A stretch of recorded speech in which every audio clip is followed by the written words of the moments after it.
Christianity's history isn't just about faith and love. It's also a story of violence, forced conversions, and the suppression of other beliefs. As the Roman Empire embraced Christianity, pagan temples were destroyed, and the worship of Roman gods was outlawed. The Crusades saw Christians and Muslims locked in brutal conflict, with countless lives lost in the name of religion. The Spanish Inquisition used torture and terror to enforce religious conformity, targeting anyone deemed a threat to the Church's authority. Even in the Americas, European colonizers used Christianity to justify the enslavement and oppression of indigenous populations. Today, we're diving into the dark side of Christianity, exploring the moments when faith became a tool for control and the devastating consequences that followed. We'll examine specific historical events, the impact on different cultures, and the ongoing debates about Christianity's role in shaping our world. And if you're new here, hit that notification bell so you don't miss out on future deep dives into topics like the Spanish Inquisition and the Crusades. When Christianity became the dominant religion of the Roman Empire in the 4th century AD, it went from being a persecuted faith to a powerful force that reshaped society. But this transformation had a dark side. As the new religion spread, it wasn't just embraced, it was forced. Early Christians were instructed to convert their family members, and if they resisted, those family members could be put to death. By the 8th century, the destruction of pagan temples was well underway.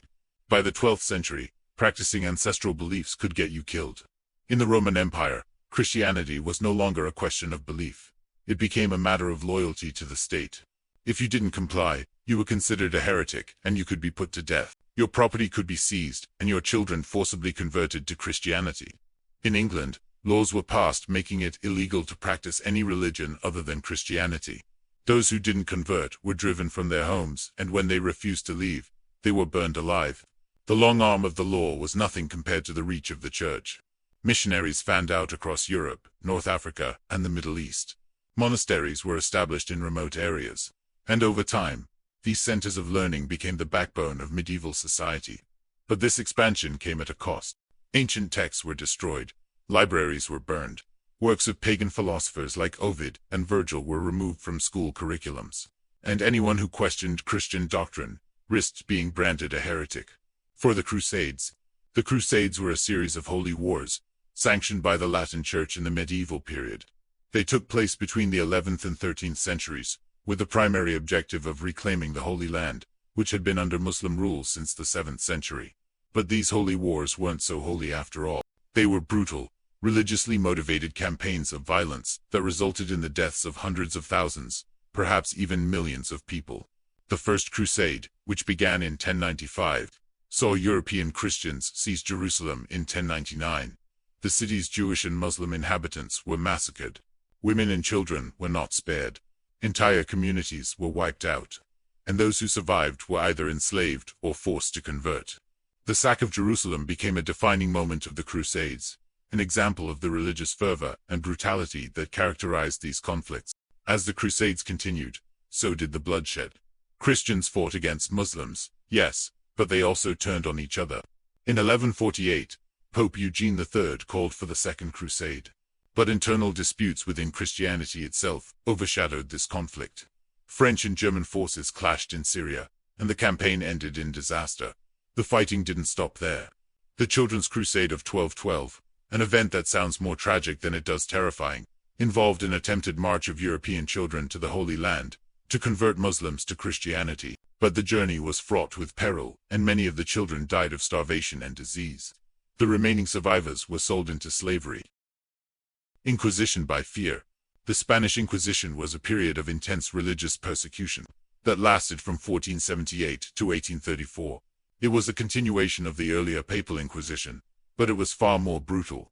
The Spanish Inquisition was marked by widespread torture and the use of terror as a means of enforcing religious orthodoxy. The main objective was to root out and punish heresy, particularly among Spain's Jewish and Muslim populations. Thousands were accused of these crimes. Men and women were tortured to confess their sins and renounce their beliefs.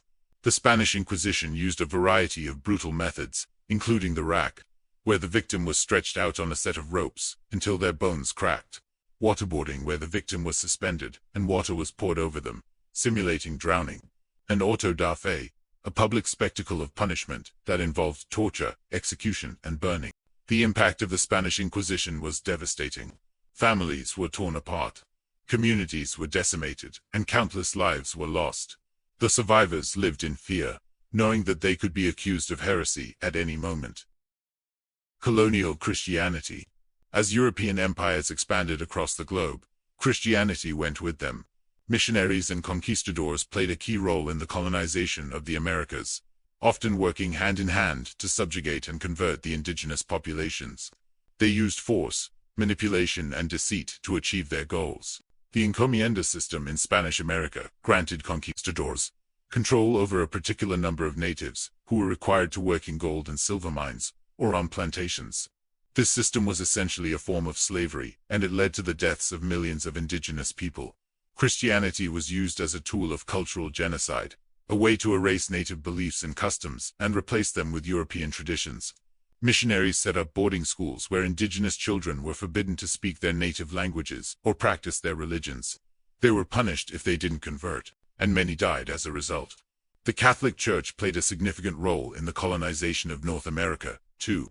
The French, Dutch, and British followed suit, establishing colonies and spreading Christianity wherever they went. In Canada, the French built trading posts and converted the Huron people to Catholicism. But as the British began to encroach on their territory, the French missionaries faced a difficult choice: abandon their post or die defending it. Many chose martyrdom. In the United States, Christian missionaries often worked among Native American tribes, sometimes living with them for years to learn their language and customs. But as settlers moved westward, the tribes were pushed further onto reservations, their land taken, and their way of life disrupted. A tool for power. Throughout history, Christianity has been used as a tool for power, a way to control populations, silence rivals, and rewrite history. Popes have been both revered as spiritual leaders and feared as political figures. The concept of divine right, the idea that monarchs derived their authority from God, was widely accepted in Europe for centuries. During the Reformation, the Protestant faith split from the Roman Catholic Church, leading to decades of conflict known as the Wars of Religion. Monarchs aligned themselves with different factions, and entire nations were plunged into turmoil. In England, the Church of England broke from the Roman Catholic Church under the leadership of King Henry VIII. This act had profound political and religious consequences, shaping the nation's identity and power structure. But the use of religion as a tool for power didn't end there. The French centers in North America faced competition from the British, Dutch, and Spanish. Each empire sought to claim as much land as possible, and they were willing to use religion to do it. The French centers built alliances with local tribes, intermarrying with them and converting them to Christianity. But as conflicts with rival empires intensified, so did the competition for converts.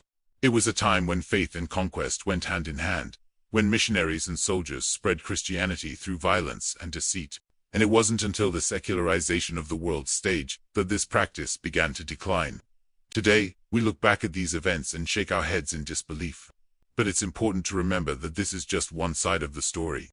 There are many more stories to tell, stories of courage, resilience, and hope in the face of adversity. Stay tuned to hear them. If you found this video eye-opening, please subscribe to our channel for more content that challenges conventional narratives. Let us keep this conversation going in the comments below. What other aspects of Christianity's history do you think deserve a closer look?